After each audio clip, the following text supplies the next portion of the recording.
Good morning, everyone. Thanks for joining us this morning. We're going to give everybody just a few more minutes here to get online, make sure that they have joined in time.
All right, good morning, everyone. We'll go ahead and get started.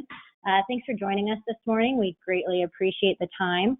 So to kick things off, this is our financing webinar, Lighting the Path to Clean Energy, Financing Made Easy. Today, you'll hear from Steve, Tim, Jill, and myself, Mallory, as we go through this presentation. And then we also have Blake Jones from Clean Energy Credit Union joining us as well. Just to make sure that you guys get the most out of this webinar, we do have everyone muted just for the sake of there not being a lot of background noise. So we encourage you to take notes, submit questions over there on the right-hand side. You'll see the questions tab. We will probably wait until the end of the presentation to answer all questions. Unless we see something super pressing, then we'll go ahead and interrupt and address that. But please let us know in the questions tab if you have any, and we'll get started. Hey, thanks everybody. This is Steve Smith, and again, thank you for joining us. I went through the list of those that registered and see a lot of longtime friends and partners, and I didn't want to say old friends and partners because that would insinuate you're old, but no, seriously, a lot of longtime friends and partners, plus a lot of new friends and partners I haven't met yet, so welcome. Kind of what we'll give you a little background here. I will on kind of how we got where we're at today, offering financing.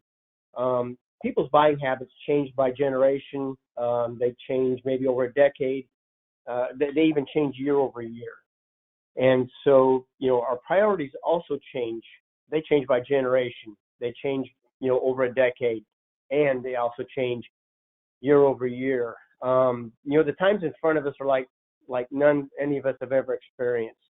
No question that buying habits and priorities will probably change or will shift as we've gone through this COVID-19 situation. So I think this will be a tool that you will be used time and time again. And so again, we appreciate the time. Just to give you just a quick background, how Intertech introduced solar and really started pushing the financing. Back in 17, we all know that the tax credit ended in 16 on geothermal, it was still available for solar. And back in 1985, I installed a geothermal system in our new home. Karen and I have been married a couple of years, and we installed geothermal in the home we were building. And I put on solar thermal on the roof that would charge the loop and that would also provide hot water.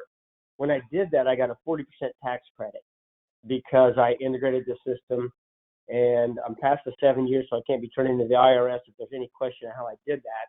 But in all seriousness, it was an integrated system, and I got a large tax credit on the solar.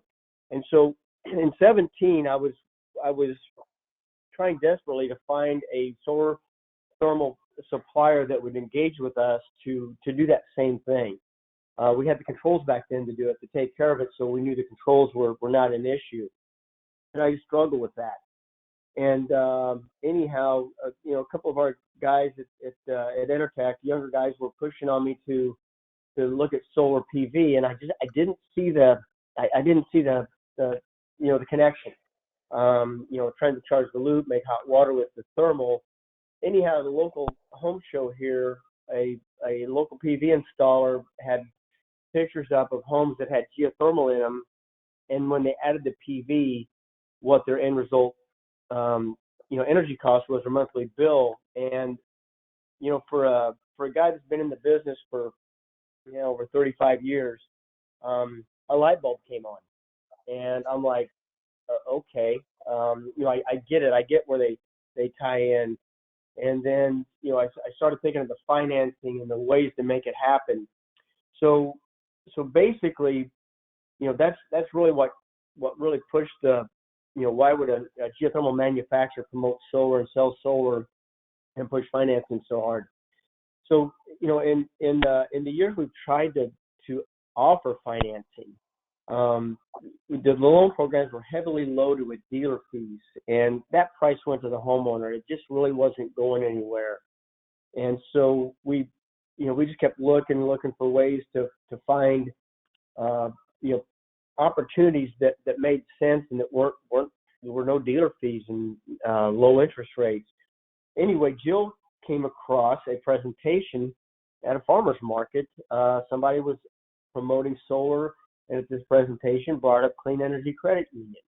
And I'm getting a little ahead of myself, but she got hold of Blake, and geothermal was not available in their program. And thanks to the hard work of Jill and Blake and working through it, we got geothermal also included in their program. So this program is just for geothermal and solar. And so basically the opportunity we're introducing today has no dealer fees, and you'll probably hear me say that about 80 times, so I apologize. But I find no catches, no small print. Intertech is not financially involved. We're completely removed from it. We're just here promoting a third party, which is Clean Energy Credit Union, and we're happy to help the industry. This opportunity is for homeowners installing geothermal and or solar arrays, any brand, any supplier. However, I would like to put in a quick commercial about choosing Intertech product if I could. Just kidding. We do appreciate your business, but this truly is to help the industry. This is not just to help Intertech only. So it is all inclusive. So with that said, Tim, I'll turn over to you on common concerns. Thank you, Steve. Yeah, my name's Tim Wright, and I have the privilege of being here at Intertech as the Vice President of Sales. So what that basically means is I feel it's my opportunity and my responsibility to make sure, items like this and opportunities like this get illuminated. And just as Mallory had put this together called Lighting the Path to Clean Energy, that pathway has always been there. Financing's been around for many, many years. I was thinking back last night, I was 20 years old selling geothermal systems in Ontario, Canada, and Ontario Hydro had a program out that offered financing. I was 20. So it's something that I knew I had to embrace if we wanted to accept more sales and try to bring in more revenue for the company that I was working for. So, as I said, financing's been around a long time, and I think it's time that our industry really helps the homeowner bring this monthly payment opportunity right to their doorstep. And that is all going to happen through you folks and through our commitment. So interestingly enough, though, this webinar has been on our mind for some time. As Steve has said, we have tried to find other programs before, and they were so thick with dealer fees. This was just a great opportunity. But, during this COVID-19 time, I do want to pause for 1 second. And certainly our hearts go out to all of those that are impacted, their families, their coworkers that have been impacted with COVID-19. Just know that your Entertech family is thinking about you and praying for you through this time. But this does bring us new opportunities. And that's what we're here to talk about today. So if there ever was a time to embrace this, to help protect your business and help protect the families that you're responsible for, just like Steve and I are responsible for everybody at Entertech in Greenville, Illinois, our remote sales team, as well as our fantastic production workers in Mitchell, South Dakota. So when you think about the common concerns, you may laugh at some of these. I don't know enough about financing to offer it. Well, that's fine. It's okay. I think the first step in really identifying where to go is to admit that you don't know. And to be on this call, to be on this webinar together, you're taking that next step. And again, in helping you to be able to protect your investment, being your business and your family. So thank you for that. Secondly, am I encouraging poor financial practices? Wow. I don't want to ask a question with another question, but is it for us to really decide if we would classify this as a poor financial practice? The short answer is no. It's not for us to decide. I think we have to walk into every new opportunity, whether it's through their driveway or through their business office, or even over the phone or a Zoom call or a Teams call. This is a new day right now that's upon us. And I think to treat everybody with equality and parity, it really means let's present this opportunity without my opinion, without my assumption of whether they truly need financing or not. So let's just, make sure that we don't say, do you need financing? Let's eliminate that from our vocabulary quickly. We could be talking to people that have just received an inheritance, or they're just great savers, or they're middle of the road and they're okay on a monthly budget.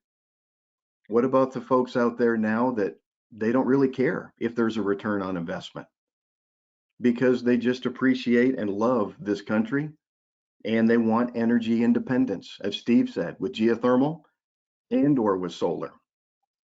So I think another way to just look at that is, whether there's a Lexus in the driveway or a Mercedes in the driveway, it's not for us to decide. Or if there's personal toys like trailers and RVs, they're probably used to financing. So let's just spend some time unpacking that, but let's make sure that we don't put our own opinion and get our own thoughts on, boy, we really shouldn't be encouraging payment. You know what we should be encouraging is let me help you choose the best system for your home or your business. And oh, by the way, we do take cash or check or credit card. And we also have this financing opportunity should you choose to keep your money right where it's at. So Steve, those are just a few of the points that I've thought of in these. Will you take it from here and fill in the blanks on these other two questions? Yeah, sure will, Tim. Thank you. And you mentioning your past kind of reminded me. We do have some of our friends from Canada, from Mexico, and from the Caribbean. This program is not available outside the U.S., and I'll let Blake anything he's got in his presentation to cover that. But I'm glad you're on. I'm glad you're listening, because once you learn about financing, maybe in those other countries, we can use that as an example of what we're doing in the U.S. for clean energy. The world is going all electric, and whether we agree with it or not, or whether we promote it or not, it is going all electric. And when I say all electric, decarbonizing or reducing carbons, however we want to word it. And we're sitting in a position to help people with that. So with that said, the next, maybe common concern is, will I offend my customers? I did write a note here. I said, absolutely, positively not. There is no way that I think that you would ever offend a customer. I might make a mention that if you did offend somebody, that might be the customer that you might want to walk away from, because that might be a doozy. But in all seriousness, people use financing for countless reasons.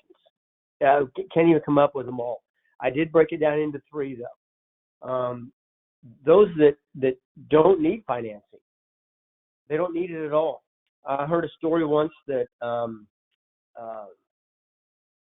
oh gosh, darn it, Warren Buffett, gone a blank there. Warren Buffett asked an HVAC dealer if he offered financing to change out his condensing unit. It's a shame it wasn't geothermal, but I heard that. I don't know if that was a story or not. Well, if you're worth, I don't know, 50 billion, 75 billion, why would you want financing? Well, I don't think we're going to come across many customers like that. If you do, let me know. I'd like to get to know them. But seriously, that those that have the funds back somewhere, they've got it invested in stocks, they've got it in bonds, they've got it in, I don't know, maybe they've got it in clean energy credit union. They might just have it there, but they've got it probably in a place that's not sitting in their checking account waiting to be spent. The people who have the money, who have it available and can just do it, by a decision immediately. What you're doing when you offer financing at a low interest, no fees, and all the other advantages we'll go through here, that's their easy button. They can move ahead with a geothermal and or solar installation, and they'll say, what, I've got a year, I got 12 years, I got 15 years when I want to pay this off, or if I ever do pay it off. They're going to leave their money working for them and not have to make any decision. We're making it easy for them. You've got another group that could use it. They could use the financing, or actually they could cover it. But maybe it gives them, cash separation anxiety.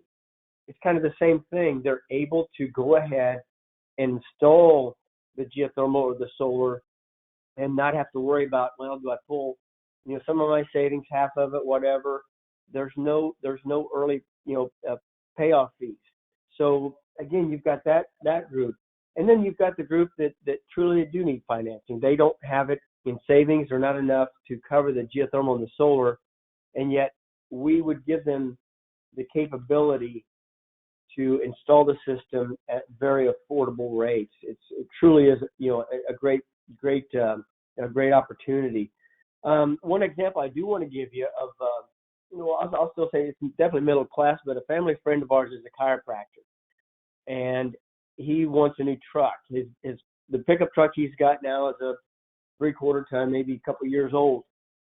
He's going to sell that truck back to the dealer and use the cash to invest, I don't know, in the stock market or invest in whatever. That's an example of people who he could go just buy the new truck off, but he doesn't want to do that. He wants to take advantage of their financing.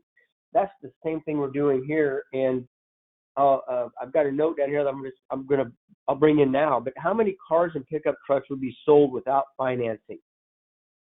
I think we know how much that number would plummet. More importantly, what is the value of that pickup truck or that car after the 72 months are over, or after the 84 months? So we're basically offering a path to freedom of choice. It's not a judgment call on their personal balance sheet or their income or their bank account. None of us are making a call on anything. So it truly is an opportunity where any individual in the U.S., and hopefully we'll spread this to other countries, can use this type of financing. So again, we're not there to judge if they need the financing or not. People are not offended. I promise you that. And because we're not asking them if they need financing, we're recommending to just offer it. They have their choice to use it or not. Then another common concern is, will they go to a competitor because I suggested financing? I say just the opposite. Okay, to me, you will draw the customer. You'll draw them to want to be your customer. Okay, who wants to hassle with financing, moving funds, or finding a bank or a lender, or both? You're bringing a solution before they even looked into a problem. So you're bringing the solution. You are the consultant. And when I know when Karen and I are reporting with somebody, a contractor, to do something for us, normally we're drawn to the one who offers us the most information and is the educates us the most on what we're going to buy and what we're doing. It could be something simple as a new roof, or landscaping, or maybe it is a new car, whatever. Who gives you the most education and it gives you, and is a consultant for you. That's who you go with, and that's who we want to help you be. So with that said, I would like to introduce Blake Jones with the Clean Energy Credit Union. And if you'll notice at the start, under Blake's title, there was a word that started with V, volunteer. And there's a lot of volunteer help at the Clean Energy Credit Union. And Blake, I thank you and your team for this opportunity. And Jill, I thank you for stumbling across Clean Energy Credit Union at a farmer's market. So Blake, I'm going to turn it over to you. Great, thanks.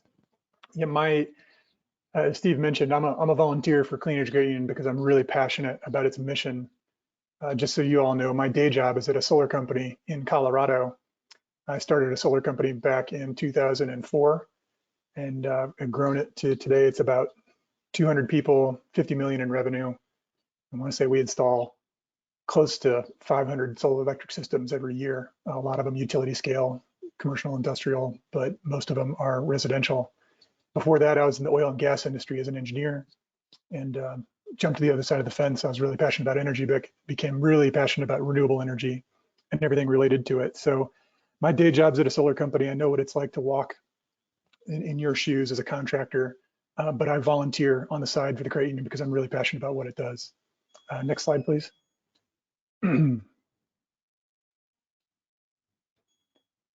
in a nutshell, Clean Energy Credit Union is an online-only, federally chartered credit union that focuses exclusively on providing loans for clean energy products and services.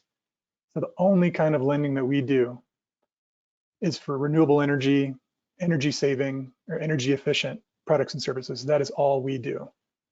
Next slide, please. A couple of things. You may be familiar with the credit union. I was not before we started it.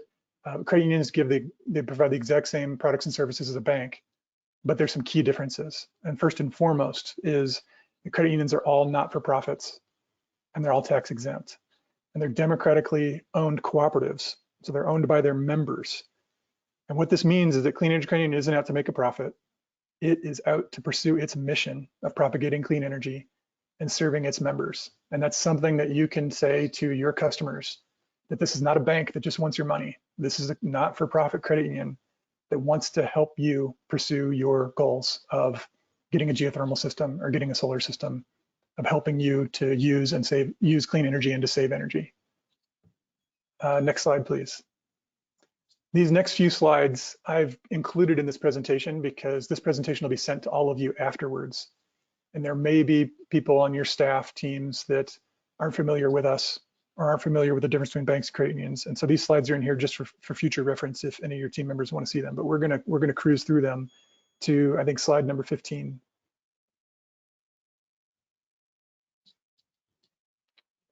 There we go. So how is Clean Energy Credit Union unique? Each of these factors by itself is not unique, but it's the combination of these characteristics that makes us special. The first one is a credit union. There's 5,000 credit unions in the United States. So that alone doesn't make us unique. But credit unions, it is a competitive advantage to be tax exempt. It means that we don't have to make extra in order to pay taxes or charge extra. We don't have any stockholders like a bank does, where you've got to pay them a return on their invested capital. So it's another way in which we can reduce our prices. And then cooperatives just have a trust factor. Credit unions have a trust factor that banks don't. But our deposits are federally insured the same way that banks are. We are federally regulated the same way that banks are. And that means we've always got the regulators looking over our shoulder, making sure that we're doing business in a proper way in accordance with those regulations. And that's what gives us that longevity, that staying power, additional trust factor, because we're regulated. We've got a federal charter. Anybody who deposits money with us, they're federally insured. Second thing is our sole focus is on clean energy lending. It's part of our mission. It is our mission. It's in our DNA. Also, our group of volunteers, our staff, we've got expertise in clean energy markets. We specialize in this. And those of us who have been in the industry for a long time, we know there are a lot of twists and turns that these markets take. You know, in solar, we call it the solar coaster. All the ups and downs, all the twists and turns, things change quickly. And we want to be able to adapt our products and services to meet the needs of the changing market. We'll be able to do that better than other lenders because this is our sole focus. Third, we started as what I call 21st century financial institution. We don't have any branches, but by design, we want to be online only. Everything that we do is over email, over the phone, over chat. It's in the cloud.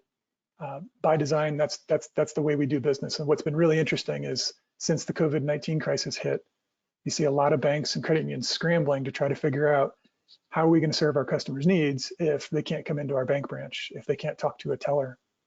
And they're trying to figure out a way to meet their customers' needs with just drive-through tellers, for example, or encouraging their customers to use online mobile apps and things like that. Well, we've been doing that from the beginning. All of our staff already work from home, already work remotely.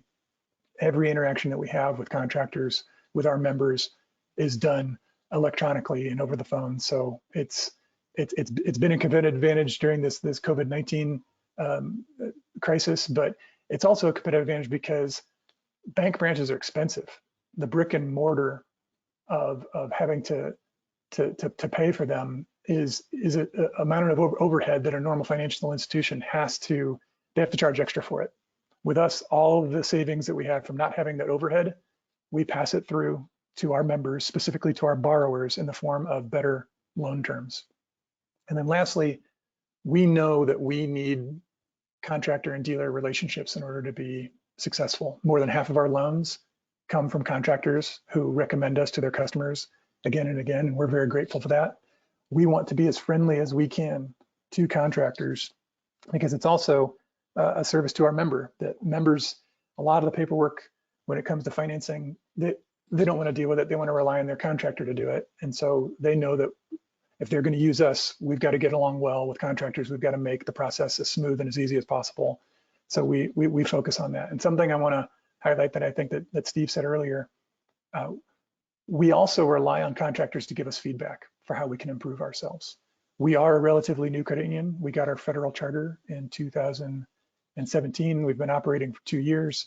We've already done over 2,000 loans, which is a hockey stick growth and ramping up our lending capacity. But we know that there are going to be ways in which we want to improve, need to improve, or just need to adapt to the market.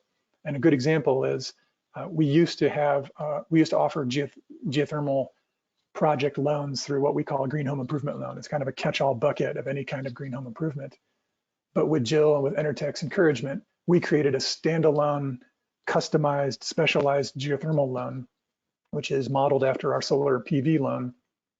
And that came from feedback from Jill, from Enertech, from dealers. And we can continue to make changes and adaptations and offer new products and services like that. If you keep those lines of communication open and tell us what you need, tell us what we can do better, we'd really appreciate it. Next slide, please. So I won't go over all these competitive advantages or this table here. This can be something you look at for reference later if you're interested. But if you could go back one slide, I did want to mention again that one of the marks that we don't get that's really high is that existing brand or scale in the current market at the bottom. I do want to acknowledge that your customers may not have heard of us the way that they might have heard of a Bank of America or a Wells Fargo.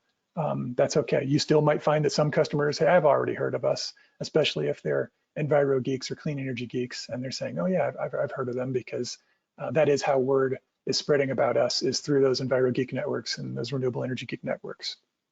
But again, the combination of all these advantages that we've got, those other categories don't have, and we're excited about that. Next, please. So one of the other differences between credit unions and banks is that banks can serve the general public. Credit unions cannot. So the 5,000 credit unions that are in the United States, each of them serves what's called a field of membership. Some credit unions serve, their field of membership is the employees of NASA, like NASA Federal Credit Union. If you're an employee of NASA, then you can join that credit union. Or maybe it's a geographic area. The people who live in these counties can join a certain credit union. Ours is these associations of enviro geeks and clean energy geeks. The people who are members of those organizations can join Clean Energy Credit Union. That is our field of membership. So in other words, if you have a customer who's not already a member of one of these organizations, they have to join one of them in order to be eligible to join Clean Energy Credit Union. American Solar Energy Society, they have been around since 1954, believe it or not. These are some of the very first solar geeks that were ever around in the United States. They got together and started American Solar Energy Society back in 1954. It's a nonpartisan organization, and they've given us a discount code where you can pay as little as $10 online to join American Solar Energy Society, and then you are eligible to join Clean Energy Credit Union. After you join American Solar Energy Society, you do not need to maintain your membership in it. Once you're a member of American Solar Energy Society and then you join Clean Energy Credit Union, what all credit unions say is once you're a member of the credit union, you're a member for life. So nobody needs to maintain their membership in American Solar Energy Society. Also, the members of the family and household are eligible to join Clean Energy Credit Union once one person is a member of American Solar Energy Society, or once one person is a member of Clean Energy Credit Union. So if you're talking to two spouses, both of them don't need to join American Solar Energy Society, only one of them does. And then once that happens, then the entire household, the entire family can become a member of Clean Energy Credit Union. Another thing I want to note here is that maybe some of these organizations are where you do business or in your region. We are adding more, and we're hopeful. Like we're in conversations right now with Sierra Club. We're in conversations with multiple other organizations, especially chapters of renewable energy associations and solar energy associations throughout the country.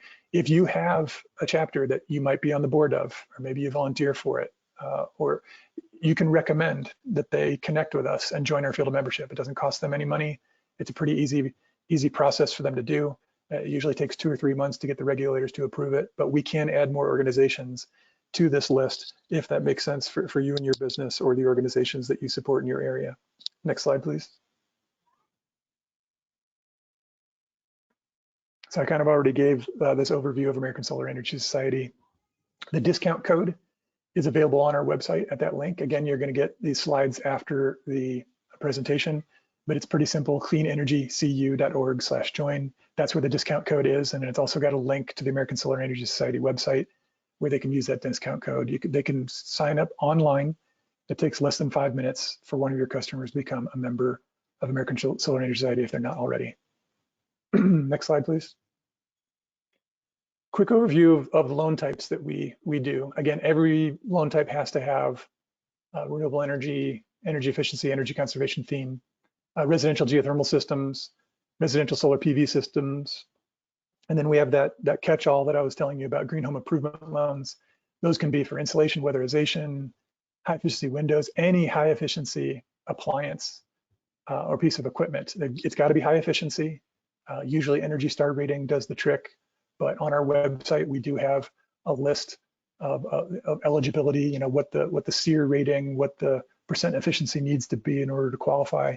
If it is a normal low efficiency furnace that's only 80% efficient, sorry, that's not eligible to get a loan from us.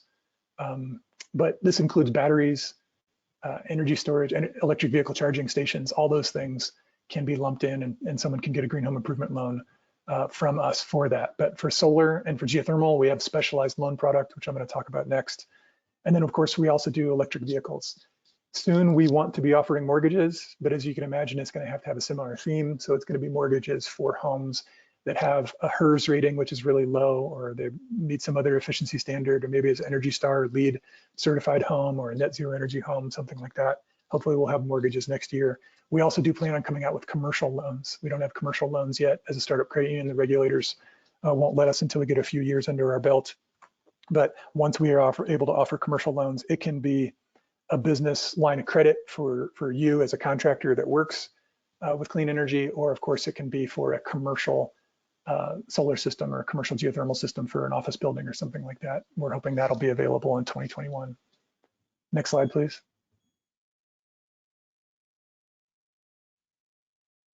So the type of loan that we designed based on contractor feedback was a combo loan. Many of you might already be familiar with this.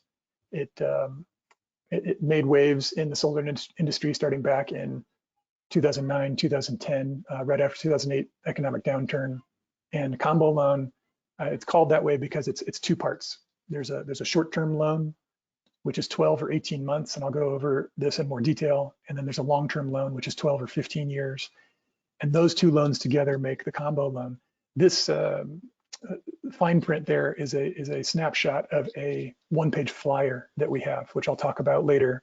We've got a lot of resources for you to use, and one of them is a flyer that just describes what a combo loan is, so that you can give that to your customer and they can understand, oh, what I'm actually getting is I'm getting these two loans that are packaged together, a pair of loans, and that can help you to explain what it is if somebody hasn't heard of it. Next slide, please.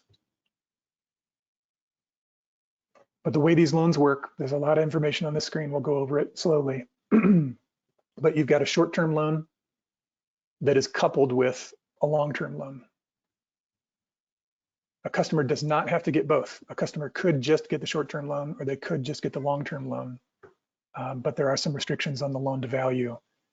The best, and I'd say what 90% of our geothermal and solar customers do is they get the full combo loan. And for the short-term loan, they choose 12 or 18 months. The interest rates are as low as 5.25%. Then they get a long-term loan, which the 12-year loan is also as low as 5.25%. The 15-year loan has a slightly higher interest rate, about 50 basis points higher. And when it says on here as low as 5.25% or as low as 5.75%, that's what someone can get when they've got a fantastic credit score. I'd say for someone with a FICO of 680, they'd get a 6% rate on the short-term loan and the 12-year long-term loan, and maybe it would be 6.5% on the long-term loan. So the interest rate does vary by credit score, but we see a lot of people getting in the low fives when they've got good credit scores. The key here is that it's best to be used together. The short-term loan is intended to float the amount of the tax credit, the residential Section 25D tax credit, which right now is at 26%. So usually the short-term loan is for 26% and the long-term loan is for the remaining 74%. It is possible to get a short-term loan for the entire amount. That's why we show up to 100% loan to value. Some people do that if they're waiting to sell some stock, which could happen in a time like this. And they can demonstrate that they've got the ability to pay off that loan in 12 or 18 months. But the vast majority of them, more than 9 out of 10, they get the short-term loan for 26% and they get the long-term loan for 74%.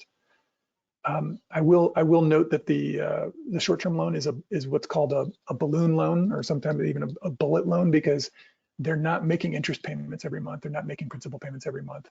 All of it is due at the end of that 12 or 18-month term. And again, this is designed to float the amount of the tax credit. It's to help this person get to the following April 15th, when they can claim the 26% tax credit and then use that tax refund, or maybe they don't have to pay that much in taxes, so it's a smaller check that they're writing, and then they can turn around and pay off the loan. Most contractors, if the loan is being made in the first half of the year, they'll encourage an 18-month loan. That's just to make sure that you can get through the calendar cycle to the next year and beyond to the next April. In the second half of the year, most contractors are recommending the 12-month loan, because it's quite easy for someone to go, say they get a loan in October. They've only got another 6 or 7 months to get to April 15th. And then they've got plenty thereafter if they get a 12-month loan. But of course, it is your customer's choice whether or not they want to get the 12 or 18 month loan. The 12 and 15 years, it's really just the longer the amortization period, the longer the term, the lower the monthly payment is. Each month they've got to make a payment of principal and interest. We are coming out with a 20-year loan. We've had a lot of contractors ask for that. The main reason is because trying to get that payment lower, and in some places it can be cash flow neutral or even cash flow positive when it's a longer amortization period, and the amount that they're saving on their utility bills, it can be greater than what the monthly payment is, especially if you can push it out to 15 or possibly even 20 years. Down at the footnotes down there at the bottom, there's 3 of them. One I want to highlight, the rates shown include a 2% discount for automatic loan payments. If someone does not want to do automatic loan payments, they're not a good fit for us. We're environmentally friendly credit union. We don't want to be sending paper bills and having them send checks to us in the mail. Not only is it slightly, there's some emissions associated with that and some paper associated with that, and it's not in our environmental ethos, but it's also just administratively easier and cheaper. So that's one of the reasons why we can provide really low rates, is we're saving money there, in addition to the other places that I mentioned where we're saving money. Footnote 2, maximum aggregated loan amount per member is $100,000. And for 2 spouses or for a household, it can be collectively up to $150,000. Now, why is this important when up above it shows that the maximum loan amount, which maximum combo loan amount is $70,000? Well, someone can get a geothermal combo loan for $70,000, but then they might also want to get a solar loan, and they can get a separate solar combo loan for another $70,000, as long as it's 2 spouses who are co-signers. Or they might want to get an electric vehicle, or they might want to do other green home improvement loans. So we have a $70,000 maximum amount per combo loan, but you can also get loans of different types that can go up to that $100,000 or that $150,000 aggregated loan cap.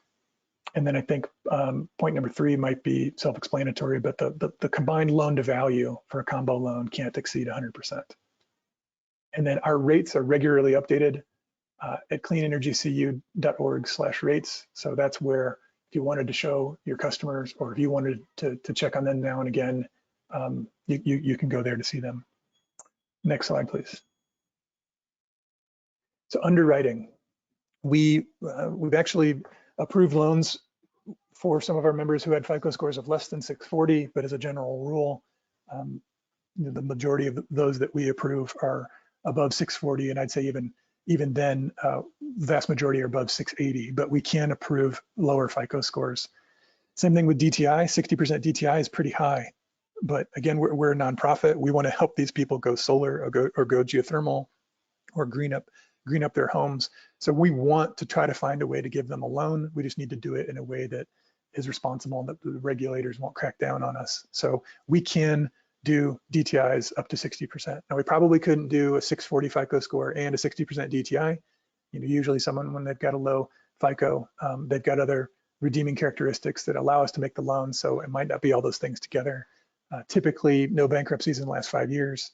And then we have what most credit unions have, a credit committee that's made up of volunteers and other members. It's kind of like a place to appeal, where if someone's got a really tough situation and the loan officers don't have the authority to make that loan, they can send it to the credit committee. I'm on the credit committee, so I see all sorts of crazy situations, but we will consider things that other lenders don't, such as, let's take a look at how much they're going to save on their utility bills. Because another lender, a conventional lender, might not look at that at all and just say, wait, these numbers don't add up. We'll say, oh, wait a minute, they're going to be making a $150 loan payment, but they're going to be saving $130 a month in their utility bills. That makes this loan a lot easier to approve. So we'll take a look at that. And then something I do want to note, this doesn't come into play very often, but it could during a time like this where there's shelter in place in a certain state, and maybe permit offices aren't issuing permits, or some contractors have long backlogs, but a credit approval expires, so to speak, after 6 months. So once someone is pre-approved, their final loan needs to be dispersed within 6 months. Otherwise, we just need to repull their credit again and possibly even re-verify their income. That's not that big a deal. We do that sometimes for contractors that really have long backlogs, but it's just something to be aware of, and we want to make sure you know about it up front. Next slide, please. Collateral, all of our loans are secured by the equipment. And the same thing goes with our green home improvement loans. We sometimes do unsecured loans, like if someone's getting a green home improvement loan and they're putting in insulation. Well, insulation is difficult to use as collateral. It's hard to repossess. So we will do unsecured loans, and those unsecured loans have higher rates. But for the most part, all the geothermal loans, all the solar loans are secured by the equipment. And we use what's called a UCC filing, which is very common. You know, if you were buying a boat or an RV or other things, oftentimes UCC filings are placed on those. It is not a lien on the real estate. We're not using their real estate or their home as collateral at all, but we will conduct that UCC filing at the state level and at the county level. And at the county level, it looks like it's a lien on the home, but it is not. And it clearly says in our UCC filing that this is not a lien on the home. But if someone tries to sell their house, we want the buyer's title company, when they do their title search and they go and check the county records, we want them to find that UCC filing so that they know, oh, Clean Energy Credit Union has given a loan for this solar system or this geothermal system, so that homeowner, when they sell their house, they have to pay off that loan. We have had some customers who have refinanced, especially right now with mortgage rates are really low, and their new mortgage company that they're doing the refinance with finds our UCC filing at the county level, and they're saying, hey, we see that this is not a lien on the real estate. Will you sign what's called a subordination agreement? Or will you sign this document that just acknowledges that the bank is first in line and that we don't, acknowledging and confirming that we don't have a lien on the real estate. We do those all the time. They're very easy. I think they cost $100 and take 30 minutes or an hour or something like that. They're pretty easy. But so you may get questions from your customers about that, and you can refer to the slide, or you can ask us questions if you have others, or you can just tell them to talk to Clean Energy Credit Union about it. We can walk them through the exact details of how our UCC filings work. Next slide, please. The only fees that we have are on this slide related to the loans. Now, there are some other fees if certain situations come up, like they want to refinance and the mortgage lender requires us to sign a subordination agreement, like I just mentioned. But in terms of getting the loans, this is all there is. There's a $25 processing fee per loan. So if you get a combo loan with a short-term portion and a long-term portion, it's going to cost $50. And then we pass through the actual costs of doing the UCC filings. It's capped at $300. And the reason why is because we found out that California and Florida in particular have very high UCC filing fees. When you add up the state plus the county, sometimes it can be above $300. So we've capped it at $300. But for most states, it's usually around $150 plus or minus. It is hard when a customer says, well, what are these going to be? I don't know what they are. That's where we remind them, hey, we're not for profit. We're not marking this up at all. We're just passing through the actual cost to you. There will be receipts. And sometimes if someone really wants to know, we can find out. We have a database now. We've done over 2,000 loans, as I mentioned, and we're starting to get an idea of what the UCC filing fees are in each county and each state. And our goal is in the next few months is to come up with a standardized fixed cost sheet so that, we're probably going to be averaging it out for all the people in a certain state. Some places it might be lower, some places it might be higher, but we're probably going to average it out just to simplify things. And we will have, one cost per state, or maybe a handful of costs per state, depending on which county you're in. That is our goal. But in the meantime, and what we've been doing for the last 2 years without any problem, is passing through the actual cost of the UCC filing. And then as for dealer fees, absolutely none. There's nothing that you'll need to pay. The only exception that we have to that is it's something that I can get into when we talk about solar loans, and that's if you want to get a payment earlier rather than later. There is a small $250 fee that you can pay in order for the contractor to be paid earlier. It's only for solar loans, and that's because in some places getting what's called permission to operate from the utility can take a really long time.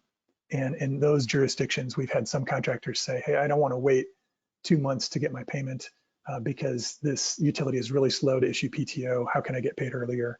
And we do have a fee associated with the administrative burden with that, but I'll talk about those details later. So the big one though is the no dealer fees for our standard loans. There's no such thing. Next slide, please. Something else to note is that if you've worked with like Green Sky and Interbank, those are two of the contractor banks, as I call them, or the home improvement banks that I credit with bringing this combo loan idea to first the solar industry way back in, when was it, 2009 or so. They basically created those short-term loans, the 12 or 18-month loans, in such a way that you get this promotional rate as long as you pay your loan off on time. As long as you pay it within that 12 or 18 months, then you get that, 5.25% or 5.75% or whatever it is. But if you do not use your tax credit to pay off that loan and you don't pay it off, then a 17.99% rate applies retroactively to when the loan started, and it basically becomes like an unsecured, credit card loan. We don't want to be charging our members this. Our members don't want to be paying it. It's intended to be a deterrent, saying like, hey, you're going to get this tax credit. You need to use it to pay off this loan. Don't use it for something else. If someone falls on hard times or something happens, we are a credit union. That customer can reach out to us. We will work with them to refinance it or to do something, but it's just something to be aware of, that in the documentation, if your customer asks, like, hey, wait a minute, you didn't mention anything about 17.99%. That's because if somebody does not pay off that loan, it's intended to be a deterrent to make sure that people do. And then pre-approved versus fully approved. That's the terminology that we use. It's what a lot of lenders use, but someone is pre-approved, can be pre-approved pretty quickly, often within 24 business hours, maybe 48 business hours, especially if the application comes to us over a weekend, because we get a lot of applications over the weekend and Monday mornings are really busy. But we can pre-approve someone very quickly based on what is in their loan application. That's standard loan application. Someone's filling out what their social security number is, their address, their current employer, their previous employer, what their income is. Sometimes we'll find, though, when someone sends in their verification of income, that they made a mistake when they filled out the loan application, or they put in a different number because I thought I was asking for annual income instead of monthly income. Someone becomes fully approved after we verify their income, is the best example. After we take a look at a copy of their driver's license and or their passport, and just make sure we get a copy of their ID. Those are the two big differences between pre-approved and fully approved, is proof of income and taking a look at their ID. But the other one is they've got to join the credit union. A lot of people don't want to join the credit union unless they're going to get approved for the loan. So that makes sense. We do not require that somebody join the credit union just to apply. You can apply before you're a member, and then when you get approved, you can say, okay, good, I'm going to be able to get the loan that I want from them. Now I can go and join Clean Edge Credit Union. So that is another step that somebody has to do in order to become fully approved, is they've got to join the credit union. And pre-approved, more than, I'd say 19 out of 20 people who get pre-approved become fully approved. It is very rare that somebody can't get fully approved. The only example I can think of is where someone accidentally filled out the wrong number on their loan application for what their income was. They thought it was annual instead of monthly.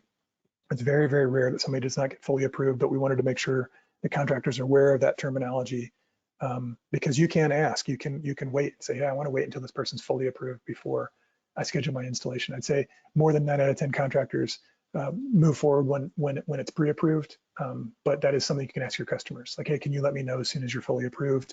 Please go ahead and send in your verification of income, join the credit union as quickly as possible, because I want to put you on the schedule, and let me know when you're fully approved, and then I'll put you on the schedule. Next slide, please. So the payment schedule is slightly different for geothermal and solar. So we're going to start with geothermal. But when you commence installation, that's when you can request that the short-term loan proceeds be dispersed to you. So when you commence installation, you can reach out to us. You can send the required documentation, which I'll go over next, and then we'll pay you within net 20 terms, within 20 days. It is in our best interest to pay you early, because the loan doesn't officially start.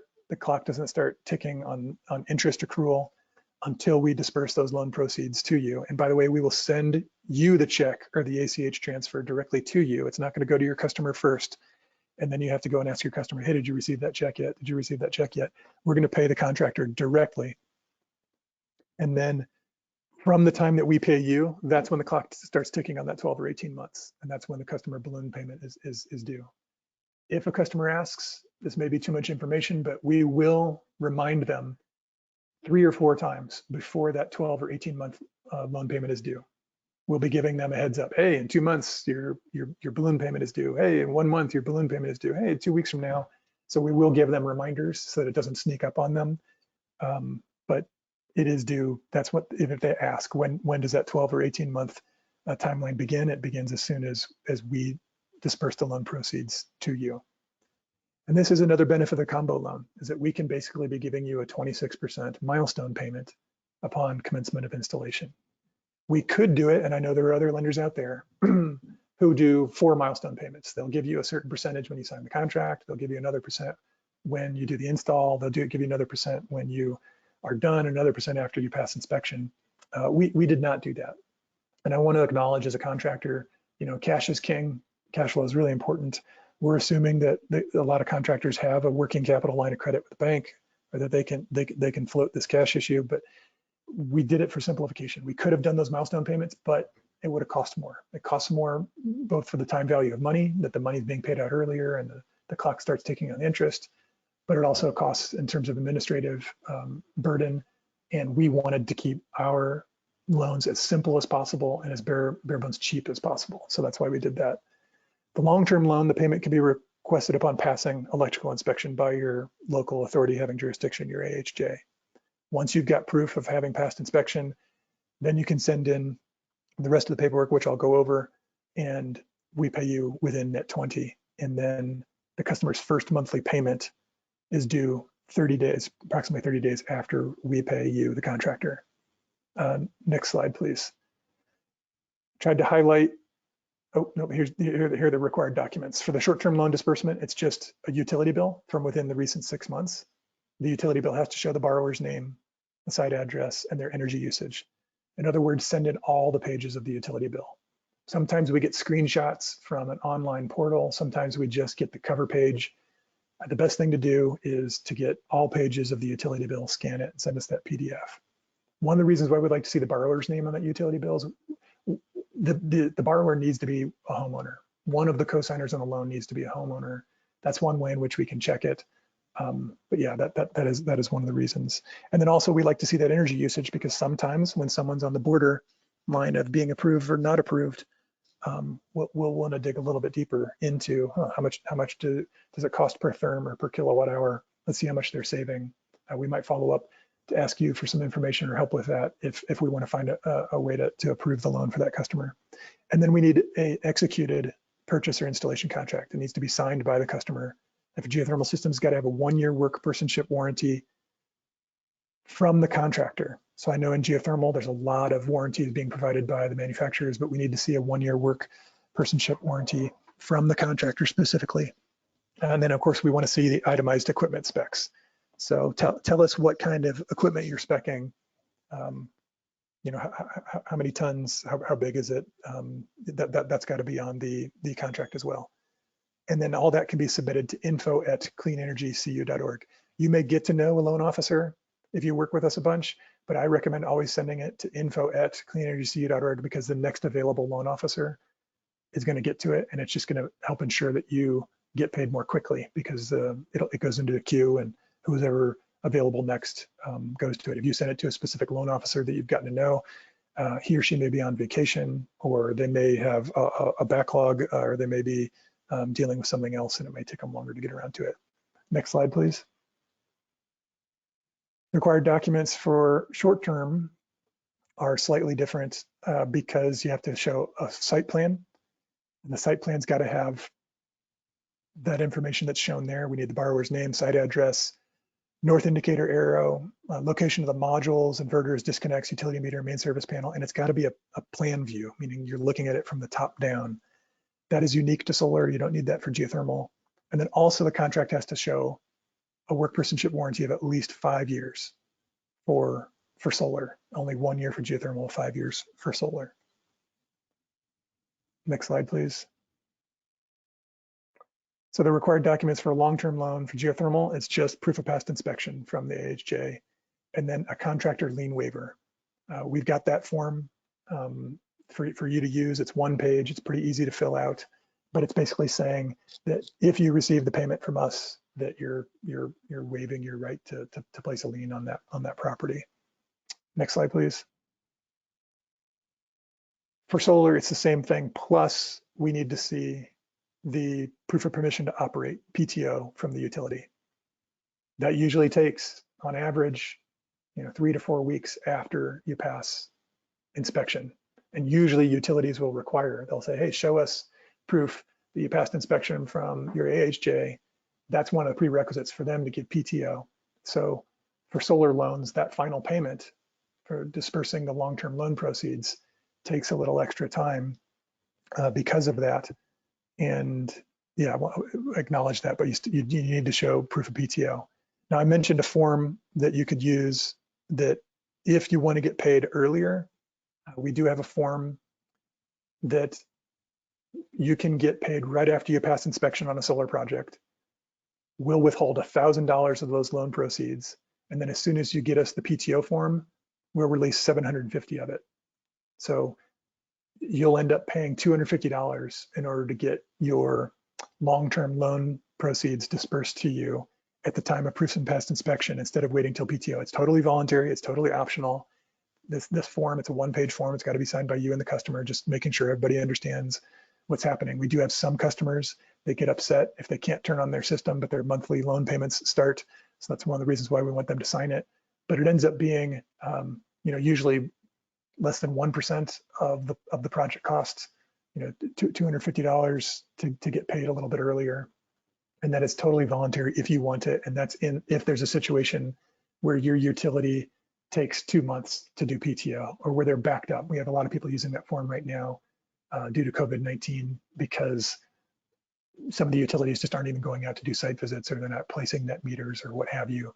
We wanted to have that option. It was based on contractor requests so that we could pay earlier. We also have something, if you could go back, well, no, we can keep it on this slide, that if your jurisdiction does not do, they don't do permits for solar, or they don't do inspections, we have a form that the member can sign where they're saying, yep, I waive the need for there to be inspection. And they're saying, we're okay with signing this form instead of having it be inspected by a local inspector because, yeah, like I said, they might not be issuing permits and they might be doing inspections. Now you can't use both of those forms together. You can only use one or the other, but we were trying to add some flexibility to the process. And with the documents that we send out after the presentation, there will be links to those documents so you can look them over and let us know if you have any questions. Next slide, please. On our website, there are lots of buttons where people can apply. Our website, cleanenergycu.org. And then if someone types in directly cleanenergycu.org/apply, it goes straight to where they can apply for a loan. Among the documents that we'll send you, there's also one-page loan instructions for a customer. And you can send that document and say, hey, here's the process, here's what you can expect, here are the documents you need to get together. And it also has that link on there. So there's multiple places, multiple ways that you can communicate to your customer how they can apply, but one of them is right there on the website. Next slide, please. Additional resources, I've mentioned some of these, but there's one-page customer instructions for a geothermal loan, and there's one-page customer instructions for a solar loan. We also have contractor instructions for geothermal loans and a separate contractor instruction for solar loans, because as you've seen, they're slightly different. The contractor lien waiver form, we've got the combo loan flyer, one for geothermal, one for solar. We have a flyer about Clean Energy Credit Union, one page. We've got a flyer about American Solar Energy Society, one page. And then we've also got an Excel spreadsheet, a Microsoft Excel spreadsheet that is a monthly loan payment calculator. So you can, if a customer's asking, well, if I'm gonna get a $20,000 system, how much would my monthly loan payments be? You can figure that out without needing to ask us to give it to them. So all those additional resources, there are links to these embedded in the contractor instructions. So make sure that the Enertech team sends that out so that you've all got it. It's got links to all these documents. Those links are regularly updated. So when we make updates and improvements to these documents, which if you've got feedback on them, let us know. We'll make those improvements, and those links will always be live so that you'll be getting the latest and greatest documents linked through that. Next slide, please. And lastly, just clarification on our entity name. Some of our loan docs will say Clean Energy Federal Credit Union because that is our legal name. All federally chartered credit unions have to have the words Federal Credit Union in their name, but that makes it a mouthful. So our trade name or our DBA name, doing business as, is Clean Energy Credit Union. That's how we refer to ourselves, or sometimes Clean Energy CU. We're trying not to become an acronym, so we're asking folks not to refer to us as CECU, because then it might get lost. That's such an important part of our ethos and our brand is that we're clean energy credit union. So just a request to help us out with that. Don't let us become an acronym. Try to use Clean Energy CU or Clean Energy Credit Union if you could, please. Next slide.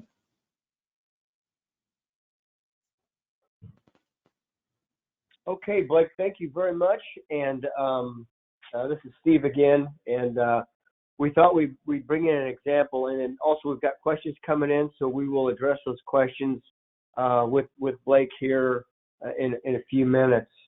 The examples we've ran are, just, again, they're just examples. Our thought was a retrofit, maybe a 3-ton on a geothermal unit. And, if you're in the Northeast, you may say, I can't touch it for $24,000, and maybe somebody that's got, low loop installation costs, and maybe thinking that, man, I'm gonna make a ton of money on that one. So just for example, but so we've got $24,000 for a geothermal system. The short-term loan split up, as Blake has mentioned, in that 26%, 74%, 26% on the tax credit is $6,240. That balloon payment, we went ahead and used 6%, a higher rate, a lower FICO score, and a higher rate. Actually, I think we used 6.54%. We didn't get that. There it is. I'm sorry. Yes, on that one. But it'll be a balloon of $66,2487. So that's the $6,240 plus the interest over the short-term loan. Okay, then the long-term loan amount is $17,760. Then the payment on that is $156 a month. So that's on the geothermal. Then if you look at the solar, again, you can do geothermal only, you can do solar only, you can do both. We wanted to cover both in the example. On the solar, we figured a 10 kW ground mount array. We just figured it $2.80 retail a watt, and that comes out to be $28,000. The short-term loan will be $72.80, with the short-term balloon $77,2902 due at the short term. The long-term loan is $20,720 at 6.54%. Again, at the lower FICO score, and that's a payment of $203. So,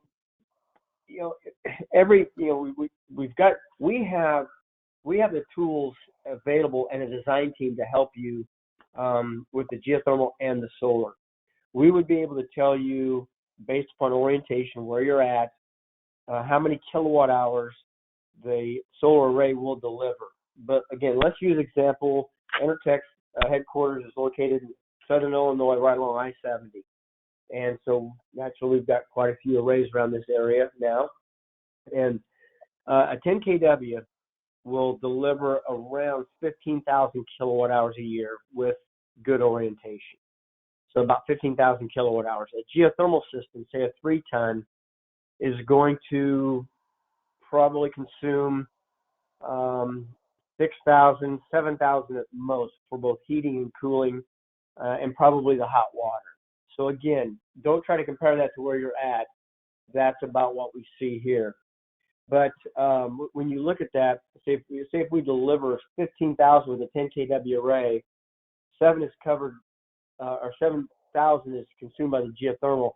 That leaves 8,000 kilowatt hours, almost not 1,000 a month, but 750, 725, 700 whatever a month in kilowatt hours for use outside of heating, cooling, and hot water. That will cover about any home. That's what turned my light bulb on adding the PV to the geothermal. Talking to one of my longtime friends in the business here, and I know he's on the webinar here, but just in talking of where prices were at per watt 5 or 6, 7 years ago to where they're at today are completely different. I couldn't get the return on investment in my head. It just wasn't there. And so when you look at the price per watt, how it's come down, and the tax credit's still there, even without the tax credit, it's a good investment. So if you look at both of them together, the 203 and the 156, I mean, if somebody installed a new geothermal system and a 10 kW solar array, they would have a payment of $359 a month. But are they giving up a $200 a month utility bill of $150? I don't know. But you're looking at it, it's like, well, that's not a positive cash flow. And it's not. The one thing about buyers is we're all different. We're different by, again, I mentioned earlier, we're different by our, our generation. Make sure you check out Geo's consumer awareness campaign. Energy we can all agree on, and in that it's kind of looking at somebody, a baby boomer at my age, and and a millennial, in the differences. The baby boomers are more interested in economics, all those other benefits. They're not as interested in honestly, they're not invested in clean energy as, say, a millennial. Millennials are more interested in clean energy. But just for discussion, my thought is that 10 to 15% of the population do not rank return on investment or payback above their ideals or principles, and so such as clean energy. So a millennial will look at what it does for them and for our environment over that return on investment. So don't make that assumption that return on investment or payback is the priority. It's not always, in many cases. And then you've got another, and I got my start in geothermal systems back in '83 at the Electric Cooperative. I started with the utility. That's where I cut my teeth in geothermal, and naturally I was out promoting geothermal. So I'm a utility guy. So I can say this, that there's, say, 10 to 15% do not rank return on investment or payback above pulling the plug on the utility. Breaks my heart, but those are people's thought processes. They look at the utility as the big bad person or big bad company, or they just want the freedom. They, possibly this pandemic we're going through, maybe it's turned their priorities around as to where, maybe I do want to have, again, more energy independence, the geothermal and the solar. And why geothermal and solar is that we've got a brochure together, a 4-step process. Number one step is to insulate your home the best you possibly can. And, Blake mentioned that, there's, again, finance can be used for this as well. But insulate the best you possibly can. Then you install a geothermal system. When you do those two steps first, you now have set the home up to use the least amount of kilowatt hours to now size the solar array to match that insulation in that geothermal system you installed. And you are reducing your footprint completely. Instead of buying bigger and more, you're buying less and less to produce the same thing. That's why geothermal makes the most sense. And then the last thing we discussed is, someday, today, batteries are coming on the scene. Technology is improving daily, and again, available in financing.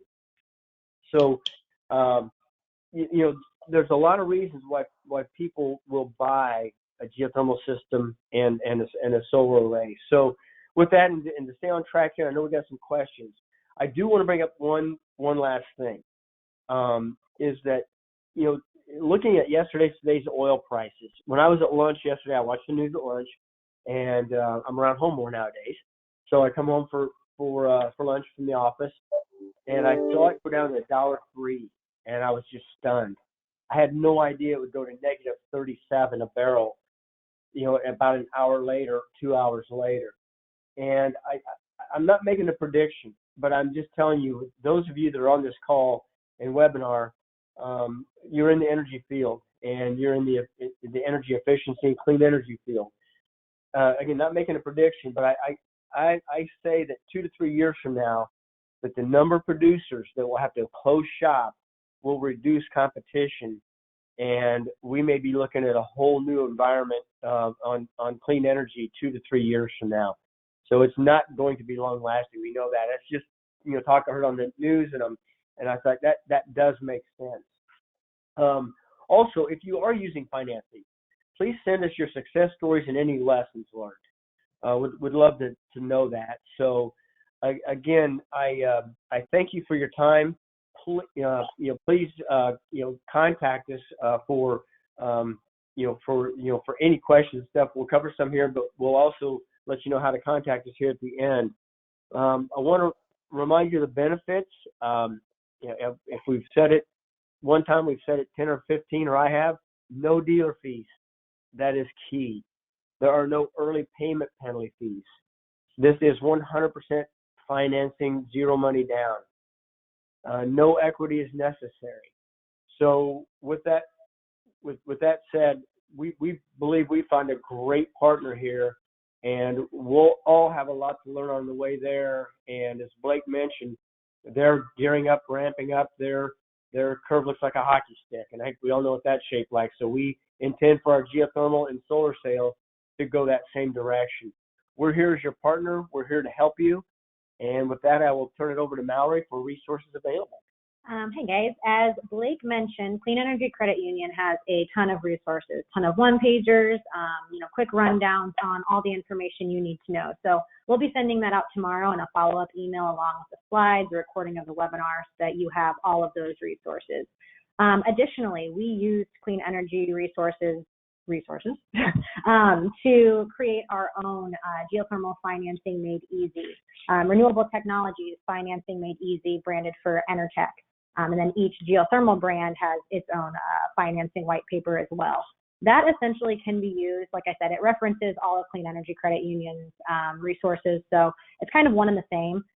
But that can be used if, for example, you want to send it with a quote or prior to a quote. That way you're kind of keeping in line with the brand.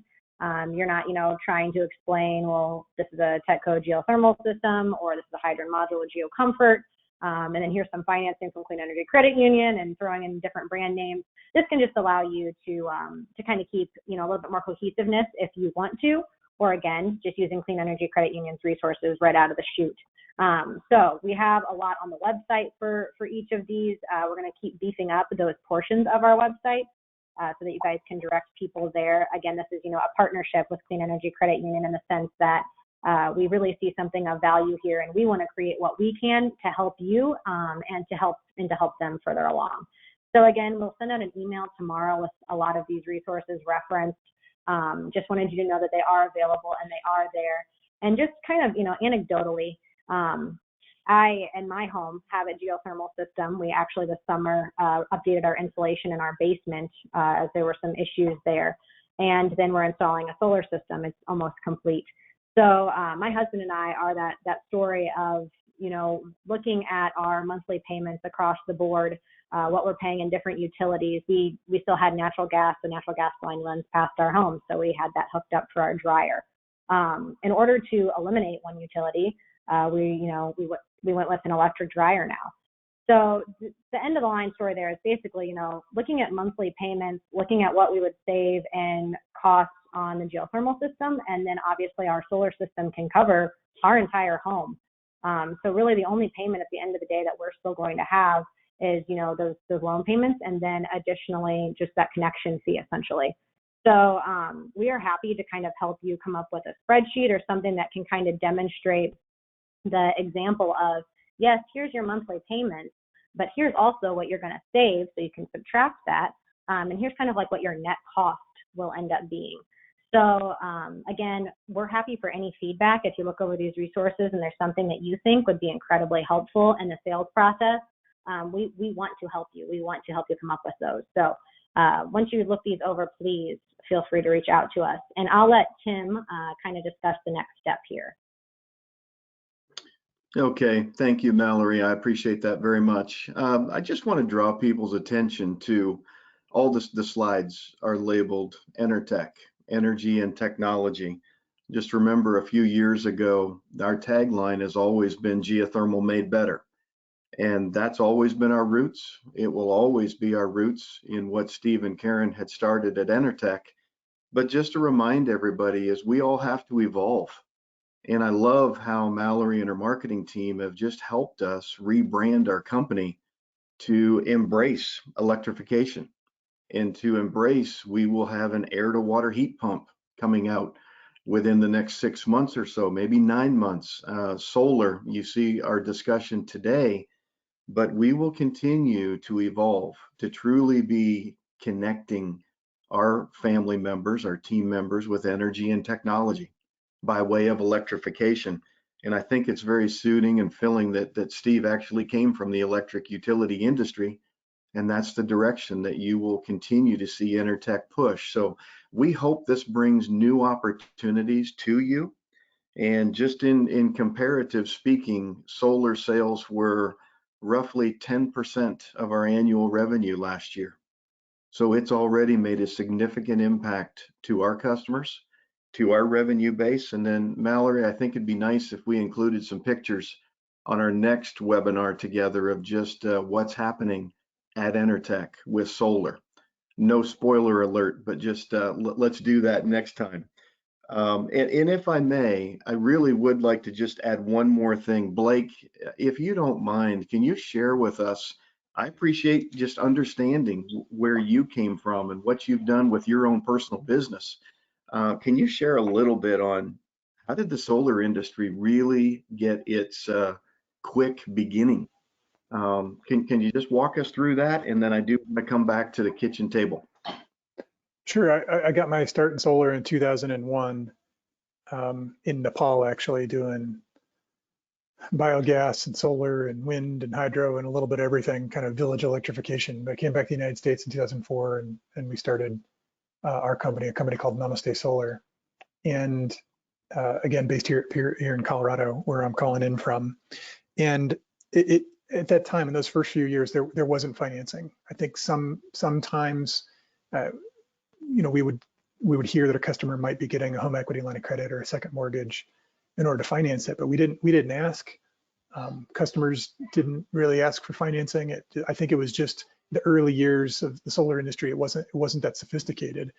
And then the 2008 economic downturn happened, and I remember trying to make sales in 2009, and it was tough.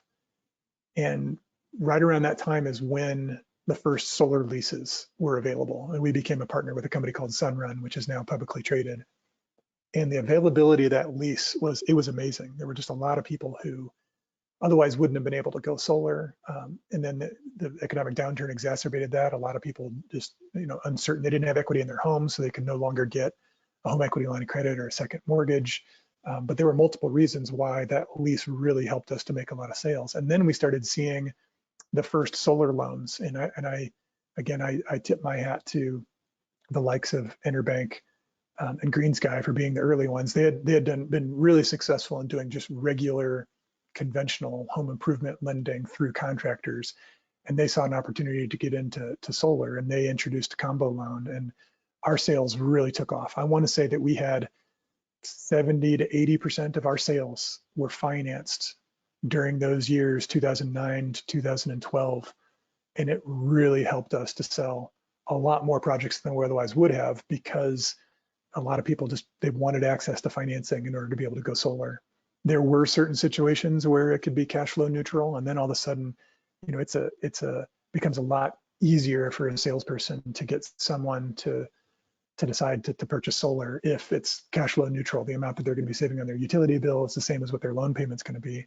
We still had plenty of folks, our normal, regular, what I would call our regular customer demographic that had always been there, that once they're going to finance it on their own, or who knows what they're doing behind the scenes, but they're paying for it in cash, and that was fine. But what it did was it expanded the market and allowed a whole new demographic of potential customers to start going solar. And I think it was a big part of solar's fast growth, was that there were these financing options available. I think there were some other reasons too. There was, lots of new selling techniques. Namaste Solar has never done door-to-door canvassing, but I know a lot of solar companies that did that. So there were other things. I don't want to say it was all entirely financing, but there's no doubt in my mind that being able to offer different financing options to increase the chances that you could meet a customer's needs, not knowing what they are going to need or which direction they're going to want to go in, that offering those financing options was a big part of why solar has really taken off and why it's so ubiquitous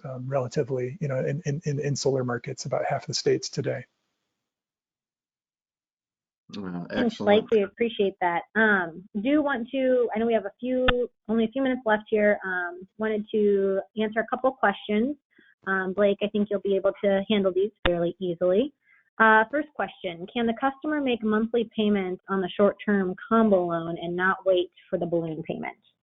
Yes, they can. They can make partial prepayments at any time that they want on both loans. Next one, can someone just take the long-term loan or short-term loan, or do they need to take both? Yes, someone can get the short-term loan only, or they can get the long-term loan only. But just want to point out that they may not be able to get 100% loan to value if they get only the long-term loan. So we have a lot of customers, for example, they want to pay cash for the tax credit portion on their own, and then they want to get a long-term loan for 74% loan to value. That does happen regularly, and that is just fine. But they can't get a long-term loan only for 100% loan to value. And then next one, what's defined as commencement of the installation? I think this is more regards to geothermal. Is that permitting, ordering equipment, or start of the physical work on the site? Start of the physical work on the site. Easy. This one is about commercial projects. Do you provide financing for commercial projects and limits on amount of financing? So I think Blake mentioned earlier that as of now, you guys don't provide commercial financing, but are looking to in the future. That is correct. So, but one thing that we found is interesting is some people, I wouldn't say a lot, maybe 1 out of 200, they own their house in the name of an LLC that they create. Sometimes they have a home office or something like that. As long as that is a single member LLC, as long as they're the only owner of that LLC and the LLC owns the home, we can do projects like that. But at the end of the day, it's got to be zoned for residential. It's got to be a residential property. And they've got to own it as a person, even if it's through a single member LLC, then we can loan for that. Next question, is this only for existing homes or does it work for new construction as well? New construction is just fine. Off-grid as well. If you're doing off-grid, new construction, retrofit, all of those work. And then obviously I would assume that it applies for second homes too? Yes, as long as someone is the homeowner, one of the co-signers is a homeowner of that home. It doesn't matter to us whether it's a rental or whether that's their primary home or whether or not it's a cabin up in the mountains, doesn't matter. I will mention that with new construction and sometimes with off-grid, there might not be a utility bill yet if it's new construction or if it's off-grid. We do accept alternatives. They can be, I'll just give some of the examples. They can be a property tax statement. They can be the settlement statement, like if they just purchased a piece of land and they're doing new construction, they'll have a settlement statement from when they purchased that land, but with their name on it and with the address and the parcel number. Those are some examples of alternatives that work. I think they're in the one-page customer instructions that gives those alternatives, but for new construction and off-grid, that's often something that people ask about. Okay, hey Blake, I'm going to cover this next one here. It's more of a clarification from Ed, but on the solar and geothermal installation, it's a 1-year warranty of workmanship on the geothermal and 5-year workmanship on the solar. Not that they had to be in business for 5 years on the solar array. So yeah, we'll definitely clarify that. Next question is, does the loan interface with mortgage on a new home? And did you answer that in the existing? It does not interface technically because they're separate, but oftentimes, if it's an existing home with an existing mortgage, there's just no issue. Our security, our collateral is only the solar or the geothermal equipment. We place a UCC filing, everything's fine. This usually only comes up when someone is refinancing their mortgage. And when they refinance their mortgage, I don't know what percentage of new mortgage companies, maybe half of them, do want us to sign a subordination agreement, just making it explicitly clear that the clean energy trading does not have a lien in the real estate, does not have any security interest in the real estate, and the mortgage lender just wants to make extra sure that is written down and codified. It's very easy for us to do. So I'd say that's the only kind of interface that there might be is one of those subordination agreements. And those are pretty standard, and we sign them all the time when people are refinancing. Okay, and one more question. We've got quite a few questions that we won't be able to get to, as we don't want to take, we know we've made our hour and a half here, but the one last question I think I can answer here is, can you do a 20% short-term and 80% long-term versus the 26 and 74? And according to your slide, Blake, you can go as low as 20% on the short-term and as high as 80% on the long-term. So the answer would be yes, you could do a 20/80. Yes, you can. We would want to hear a compelling reason for that. It's designed to match the amount of the tax credit, and the reason why we have up to 80% is because we know the tax credit might be stepping down at the end of this year, and some people might be booked, through the end of this year, starting this August, and they might start selling for next year when there's going to be a lower tax credit amount at 22%, which would make the long-term loan 78%. So if there's a compelling reason for doing 20/80, talk with us about it. Otherwise, the default should be 26/74. Okay, great. Blake, thank you very much. We appreciate it. Everyone that was able to either make the call or the webinar, we again appreciate your time. And Tim, I'm going to let you close it out with what's next and how to get in touch with us. Thank you, everybody, and we appreciate the time, because we know an hour and a half is a long webinar, but we had a lot of good information. So thanks again, Blake. Thank you. Yeah, thank you, Blake. Thank you, Steve. And hopefully everybody felt that this was a great beginning, just of learning and of understanding a little bit better. You should see Jill's information there, jill.lochner@enertechusa.com. Jill will be a great starting person at Enertech.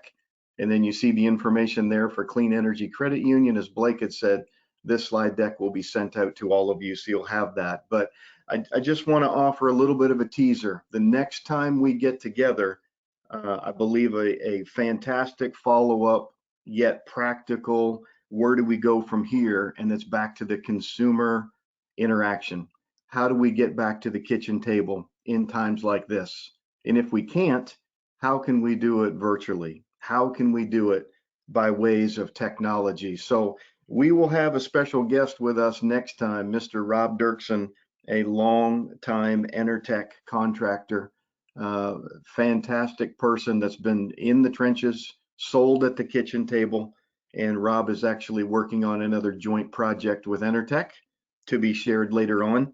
But Mallory and team will certainly put out when this next webinar will be available. But I would highly encourage, this is a can't miss opportunity for just finding different ways to deal in days like we're in with COVID-19 around us. So again, thank you all, as Steve had said, for all the webinar attendees. Blake, a special thank you, Steve, Mallory, and Jill. We appreciate everybody's time today. Thank you all, and contact us. We're here to help. Thank you on behalf of Enertech. Bye-bye.